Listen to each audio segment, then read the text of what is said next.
Okay, Erev Tov, everyone. So we are getting closer and closer to Hanukkah, less than 2 weeks away now. So let's continue talking some of Hilchot Hanukkah. Somebody asked me a question this week about where to light the Hanukkah candles. There are many, many details which come up: how to light Hanukkah candles, when to light Hanukkah candles, where to light Hanukkah candles. That is a big question, and it's a very complicated question. I would say it may be the most complicated question that comes up in Hilchot Hanukkah. And the reason for that is, I think, 3 reasons why it is complicated where we should light. Number one, the Gemara tells us where to light, but even the Gemara, right, already we find machlokot in the Rishonim as to what precisely the Gemara means. So it's already not clear. The Gemara says, we'll talk about it in a moment. It says, Mandikin, where does it say? It says, Al petach beito mi bachutz. On the entrance, what does that mean? Where is bachutz? Which petach? Right, so already there's machloket, Rashi Tosfot, machloket in the Rishonim. The Gemara itself, which gives us the basic definition, that isn't clear in the first instance. As if that wasn't enough. Okay, so we know that the way that our cities are built and the way that our homes are built nowadays is very, very different to what it was in the days of the Gemara. If you want to know what the homes looked like in the days of the Gemara, so walk up to Nachlaot and go have a look. Walk up to Nachlaot and walk around in the Chatzerot, in the courtyards over there, and you'll see that's exactly the way it was. You had a courtyard, right? And you had all the central courtyard, and you had all the houses built around it, and some houses on the lower floor, some houses on the upper floor, right? The courtyard extends to the public thoroughfare, whatever it is. And lots of things that we have in Halacha. We have, right, Eruv Chatzerot, right? Most of the time, our cities are not built as a Chatzer. So we have to translate it into modern terms. How do we view the Chatzer in a modern city? So in the same way, our homes look very, very different to what they, unless you live in the courtyard in Achlaot, right? Our homes look very different to what they looked like in the days of the Gemara. The Gemara says that if you light the candles higher than 20 amot, that doesn't count, because people can't see. People don't see higher than 20 amot. There are many, many people. I would hazard a guess that most people in the shul live in apartments which are higher than 20 amot. They're not. Okay, so there's a different. So that also we have to account for, and we have to figure out how that plays into it. And number 3 is that historically there has been a change already through the Gemara and through the times of the Rishonim. There was a change in terms of where we were meant to light, and a change from A to B. Maybe a change is back from B to A. Okay, so when we add all those things together, it becomes very, very complicated. So let's try and understand where is the best place to light, where is sufficient b'diavad. Okay, this is what we're dealing with. So the main source for this, we have the Gemara in Masechet Shabbat, right? There is no, as you know, there is no Masechet Chanukah. There's Masechet Megillah, right? In the Mishnah, Chanukah does not appear in the Mishnah. Fascinating discussion as to why that is. There are some very interesting theories as to why there is no mention of Chanukah in the Mishnah. Maybe we'll discuss another time, not for now. But the Gemara Masechet Shabbat, when it's talking about in the chapter of Bamei Madlikin, which we say, mumble the words of the Mishnah every Friday night, right? So then there is a discussion about what are the types of wicks and oils that you can use to light for Shabbos candles. The Gemara gets into a discussion, what are the types of wicks and oils you can use for Hanukkah candles, and all the discussions, all the main halachot of Hanukkah appear there. So the Braita says, right, in terms of where to light, Tanu Rabbanan, Ner Chanukah, mitzvah lanicha al petach beito mi bachutz. Okay, the mitzvah is that you place it on the entrance of your house on the outside. Okay, which outside we'll get to in a moment. But that is default. That is number 1. Says the Gemara. Then it says, if you live not on the ground floor, but you live on the upper floor, right? We imagine our courtyard again, and you're living on the upper floor.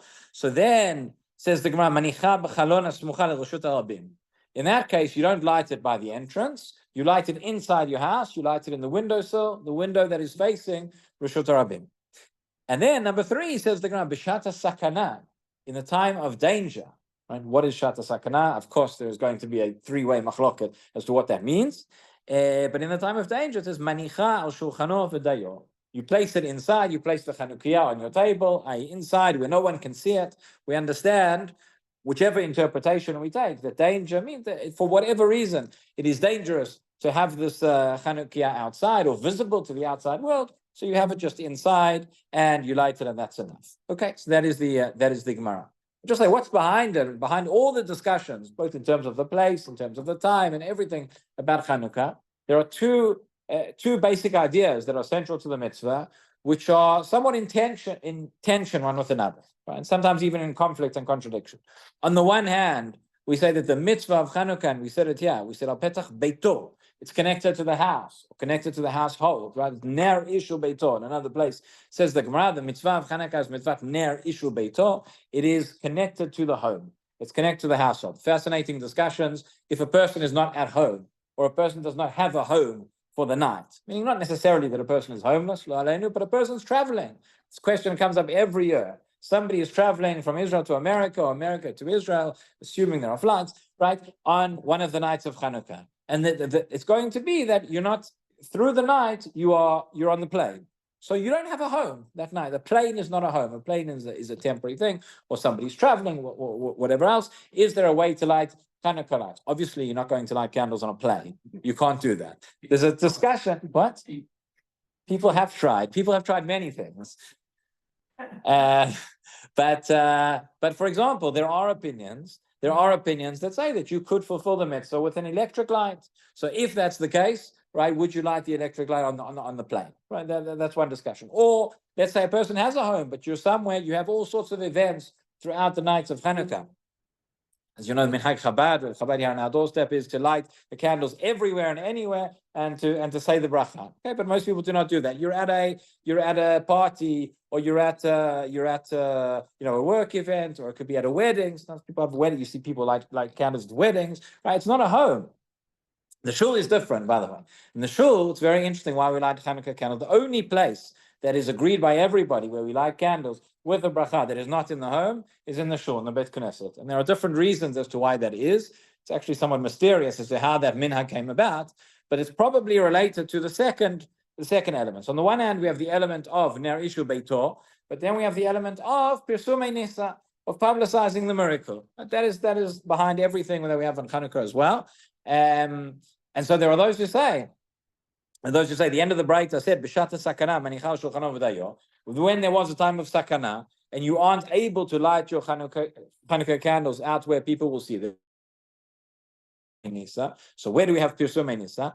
In the Beit HaKnesset. That is one of the theories, that is what's brought in the Rishonim, that why we light candles in the Beit Knesset as well. So on the one hand, the candles are connected to the home, right, which is the most intimate, the most private of settings. And on the other hand, the candles are related to Pirsumei Nisa, publicizing the miracle in the most public of settings. So these two elements somewhat clash with one another. So you see, so the Gemara says the basic principle is light outside, right? Light it up, petach beito, the entrance to your home, so that it's connected to the home, but light it outside so that there's Pirsumei Nisa, so people will see it, people who pass through, right? And we'll see. The poskim discuss, and there's no one uniform answer, but what happens when you have two options? One is going to emphasize more the element of the bayit, and one is going to emphasize more the element of Pirsumei Nisa, right? Which one would we prefer? Where should we light? Okay, so the first discussion now, when the Gemara says al petach beito mibachutz, what does that mean? Al petach beito, on the entrance of the house. So Rashi understands that as follows. He says, Mi bachutz, mishum pirsumei nisa, right? The reason why we light outside for the sake of pirsumei nisa, publicizing the miracle. V'lo b'rshut harabim, not in the rshut harabim, not in the public domain, ela b'chatzero, in the courtyard. Shebatehen hayu ptuchin lechatzer. As we said, the way it was in those days, Rashi points out, already in his time, it is not the same as it was in the days of the Gemara, but you have the home, which opens up to the courtyard, and then the courtyard opens up to the rshut harabim. So there is Rashi essentially says that you light outside your house, but outside your house so that everybody in the courtyard is going to be able to see. Tosfot. We care about the bypasses on the outside, or is it just for the people in the process? Very much we care about the people. Oh, you mean by the process? They're not going to see it if it's inside. No, so it's outside the house, saying, so the other people that are in the chatzir are going to see it, right? So this is exactly, and this question, this is going to be when we talk about nowadays, somebody's living in an apartment building, right? When you live in an apartment building, that's what we're going to get to. Where do you light? You've got potentially three places you could light. You could light by the door.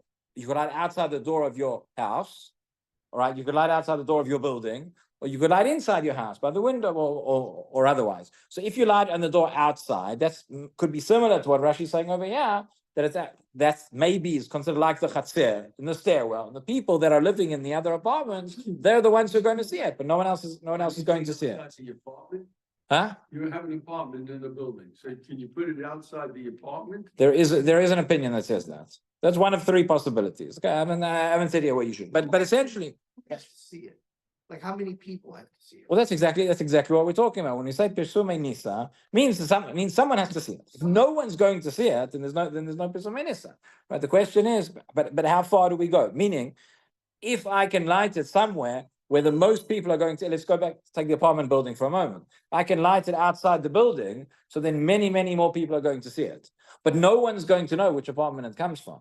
So I've emphasized the aspect of Pirsume Nisa, but I've disconnected it from the bayit. On the other hand, I can light it outside my house. It's very, very clear whose Chanukah this is. It's outside my house, but who's going to see it?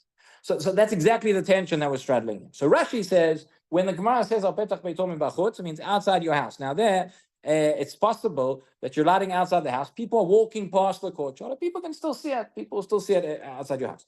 But Tosfot says no. It says when it says you light petach beitom bachutz, outside of the petach, Tosfot understands it's not the petach of the house, but it's the petach of the chatzer.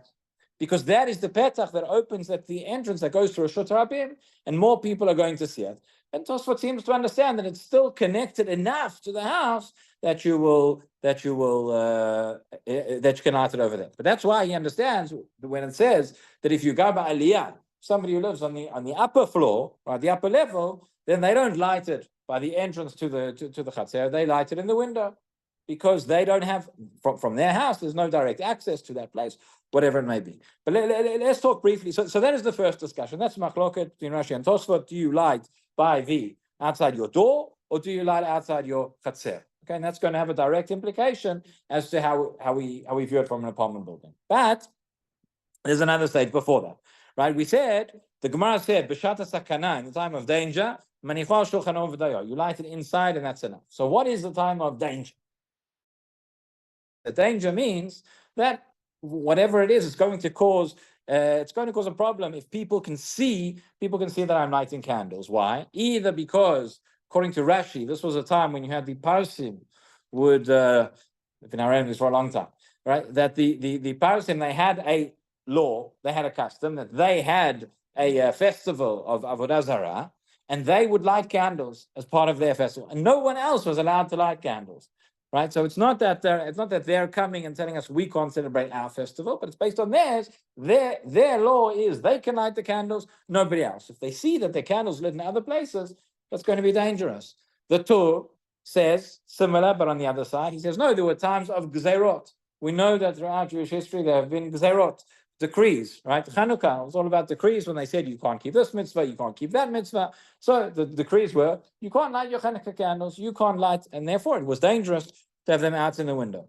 There's a third approach, and this is brought by the Ritva, and the Ritva says like this. He says he really widens the scope in terms of what sakana means. He says lo sof davar sakanat nefashot doesn't necessarily mean, right, that it's going to lead to pikuach nefesh, that there's going to be riots and that they'll kill people. Ela afilu sakanat saro eva kmo b'Tzarfat. Again, things are not changed, right? But even when there is a certain amount of sorrow or discomfort, or it's going to cause a certain amount of tension. I saw last week a friend of mine, a colleague who's a rabbi in England, and they had a hachnasat sefer Torah. So you have a hachnasat sefer Torah, so you close off all the streets, you dance outside, you get obviously with all the permissions from the police and everything. So in Israel, okay, so it's you have hachnasat sefer Torah. In England now, with the current climate and everything that's going on, so he received a number of letters from people in the community that were very concerned. They said, is it the right thing? We should stand outside and we should demonstrate, that we're the Jews in this area and we're doing whatever. Okay, so that's sort of that's eva that would fit the Ritva's definition here of sakana. So based on all of these things, when that's the shata sakana, however we understand it, that's when Chazal said, okay, you're not required to light outside anymore, petach habayit, petach hatzeh, wherever. You can light inside your house. The big question is this. Well, this will end today. But the big question is as follows. Once the sakana has passed, nowadays, certainly in Eretz Israel, we're not in a shata sakana anymore. So the question is, do we now revert back to the original? Chazal said, you meant to light outside, whatever that means. Outside the house, outside the chatzah, whatever. But you meant to light outside. When there's a shat sakana, you can't light outside, so you light inside. When the shat sakana is over, go back to what you were meant to do, light outside. That's one approach. Or do we say no? When they said, now there's a shat sakana, that uprooted the original decree. And Chazal now say, now we light inside. The shat sakana is passed. Okay, then we don't go back to what was before. Now we said you can light inside. You can continue to light inside. You can light wherever you want. That's the tension. That was a big machlok between Rav Eliashiv and Rav the Dvar Yoshos, Rav of Tel Aviv. Talk more about it next week. Rabbi Chananya ben Akasha Omer al Tzakadosh Baruch Hu lezakot Yisrael lefnei Balem Torah Mitzvot. Shneimar Adonai Chavetz Aman Tzidko Yagdir Torah v'Yadin.